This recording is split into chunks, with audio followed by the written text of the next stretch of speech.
কর্তৃক আয়োজিত আজকের উঠান বৈঠকে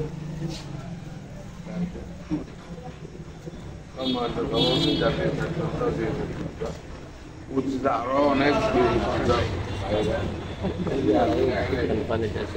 এই বাক্সগুলি সকল মুরব্বেন আমদার থেকে আরম্ভ করে আমাদের দালাভাই বাগিনা প্রফেসর আমার বিদেশ থেকে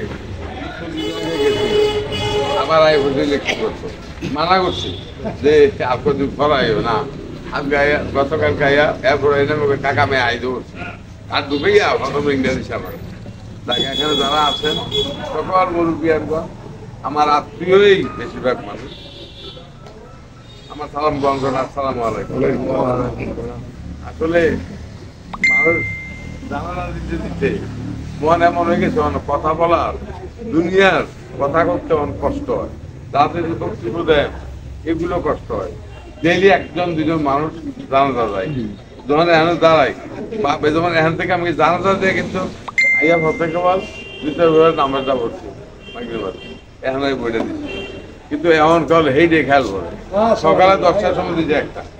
এই যে আমাদের ক্ষণস্থায়ী জীবন, আমরা তো সবাই চলে যান থাকতাম না, কখন থেকে ঠিক নেই, সব প্রায় আমার বয়সে আমাদের শুরু নেই। যাক, আজকে আমরা এখানে যারা ব্যক্তিগত কষ্ট করে আসছেন আপনাদের কাছে আমি কৃতজ্ঞতা জানাই। আমার বাতিদার আছে জমি করতে আমি আসলে বাক্সবনের সকল মানুষকে আমার আত্মীয় হিসেবে আমি বলি। এই যেমন বাড়ির কালিকাপুর আমি তার দেখলাম আমার আপন ছোট মানুষ স্নেহ করি, তার বড় ভাই ঢাকা রাজনীতি করছে কিছু করে না, সরল মানুষ ওই পরিবারের তারা আমি গেছি। এই যে মানে প্রত্যেকটা মানুষের চেহারা দেখলে আমি আমার আপন। ওই একটা কথা বললো না, নেতারা যারা নেতৃত্ব ভালো নেতা হয় তারা কিন্তু মুখে এক অন্তর আর এক, কিন্তু ভালো নেতা হইতে পারে। আমি কিন্তু ভালো নেতা না, এই কারণে আমার অন্তরে যা মুখেও তা। এই তো বললাম যে মানুষ জানা যায় এবার কথায় আমি নিজে নিজে নির্বাচক কথা করতে পারি না। আপনারা হয়তো মনে করেন দেখবেন আগের বক্তব্য অহন বক্তব্য কত বেশ, তার অর্থ কেবল এই আজকে হুজুরে কইলাম, হুজুরে কয় সকাল থেকে বিকাল পর্যন্ত বাঁচে কিনা। আমি কি আপনি এত দূরে নেন কেন? পানি পাত্তা দিলাম, আরেকটা পানি পাত্তা দিয়ে খুলতে পারে কিনা এইভাবে বলেন। মৃত্যু এত কাছাকাছি, বাচ্চা আছি অ্যাক্সিডেন্টলি, মৃত্যুরে আমাদের অনিবার্য। আল্লাহ রহমতে তবে যে তার বাচ্চা আছে।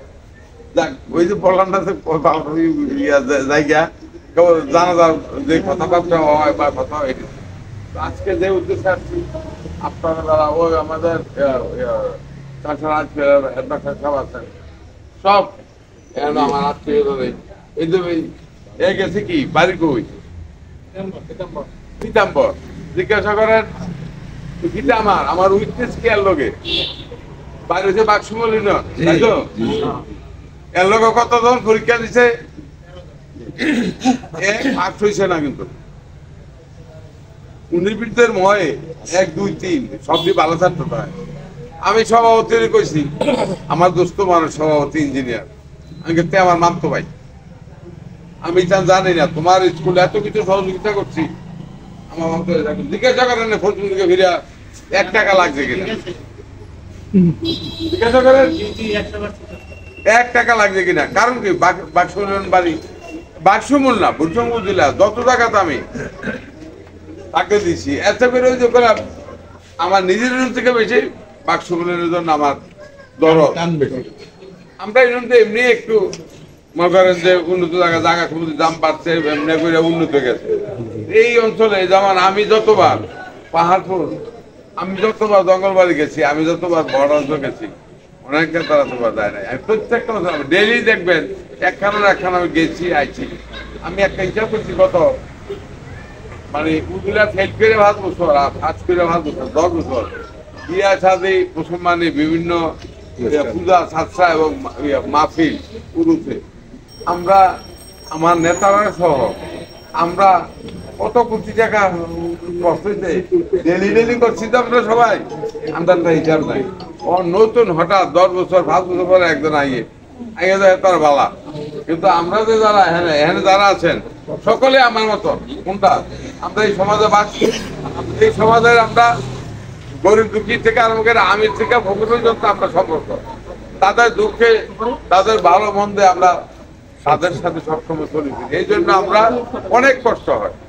আর আমি আগামী যে নির্বাচন 29 তারিখের নির্বাচনে আমি 5 বছর উদয় চাকরি করেছি।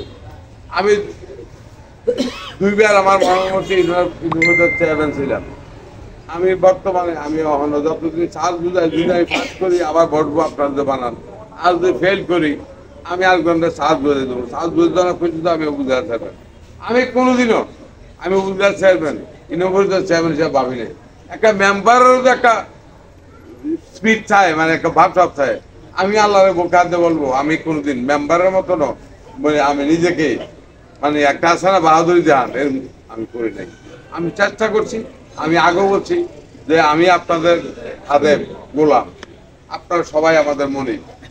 এইভাবেই আমি আমার জীবন, আমার রাজনীতি জীবন, আমি আমার উদয় ফ্যামিলি আমি এগুলা এইভাবে করছি। আমি চেষ্টা করেছি আমার জগৎ আমার উজিলাবাসীকে আমি ইজ্জত দেওয়া, আমার উজিলাবাসী নেয়ান হক্কানিভাবে কেউ যদি আমার কাছে গেছে তাকে সাহায্য করা। আর আমি নিজেও ইনশাল্লাহ আল্লাহ হাজিরে দেখে আমি ন্যায় এবং হক্কানি পথে আমি ছিলাম। তা আপনাদের এলাকার উন্নয়ন এবং গুলশনের উন্নয়ন যতটুকু আমি 3 বছর কাছাকাছি সবার টাকা সবার সরু না 2.5 বছর 3 বছরের কাছাকাছি, বাকি 2 বছর ভিতরে 9 বছর নির্বাচন যতটুকু পারছি করছি। আর বাকি যেইগুলা কাজ আছে অসমাপ্ত কাজ আপনাদেরকে বলি, আল্লাহ পাক আমাকে যদি আবার আমার এই জায়গায় আপনাদের দোয়া আমি যদি আবার উদাহরণ হইতে পারি যে অসমাপ্ত কাজ আছে এগুলো সমাপ্ত, যেগুলো আরো দরকার আছে আমাদের নেতৃবৃন্দুরার মাধ্যমে আপনারা বলবেন। আপনাদের নিজের কাজ থাকলে আপনারা নিজে বলবেন, বড় কাজ হলে সম্মতি হয়ে বলবেন। আমাদের একটা সুযোগ আছে এখন, আসলে কাজ এমপি উপজেলা সাহেবের সমন্বয় হইলে ত্বরান্বিত হয়।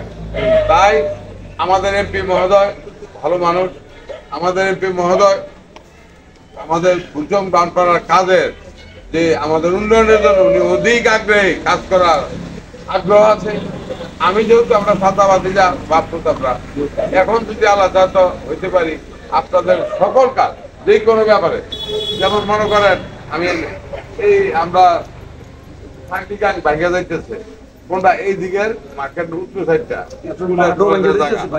মাঠ আছে না, মাঠের জায়গা একটা রিটার্নিং ঘর চলে মিনিমাম এন 15-20 লাখ টাকা লাগবে মিনিমাম। এইটা বুঝলে বইটার থেকে এখন আপনার সিজি ডাক বন্ধ, বাজার ডাক এটি দিয়ে কোনো একটা 10টা বাজার ডাক দিয়ে কোনো একটা রিটার্নিং ঘর হইতো না।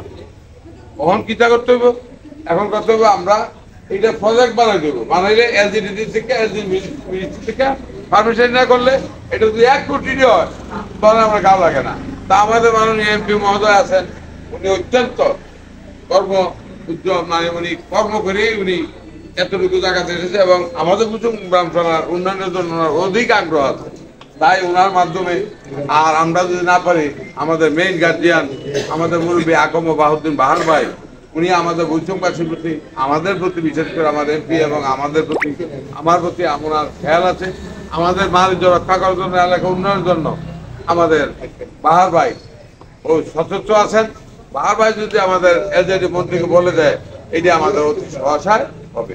তাই আমাদের এই যে উন্নয়নের দ্বারা অব্যাহত রাখার জন্য অন্তত আপনারা যারা উপস্থিত আছেন আমার বাবা ভাইরা, আমার কেউ মামা কেউ মামতো ভাই, আমার আত্মীয়জন, আপনারা নিজে এক অপরকে বলবেন এবং আত্মীয়জন যারা আছে দূর দূরান্ত তাদেরকে মোবাইলে বলবেন এবং নির্বাচনের দিন যাতে প্রত্যেকটা মা বোন নিজের ভোট প্রয়োগ করে এবং আপনাদের প্রার্থী আপনাদেরকে যেই মার্কা পাই ওই মার্কা ভোট দিয়ে জয়যুক্ত করে আবার পুনরায় আনবেন। আমি পুনরায় আসতে পারলে ইনশাল্লাহ আপনাদের ইনশাল্লাহ মর্যাদা আরো ইনশাল্লাহ বৃদ্ধি পাবে।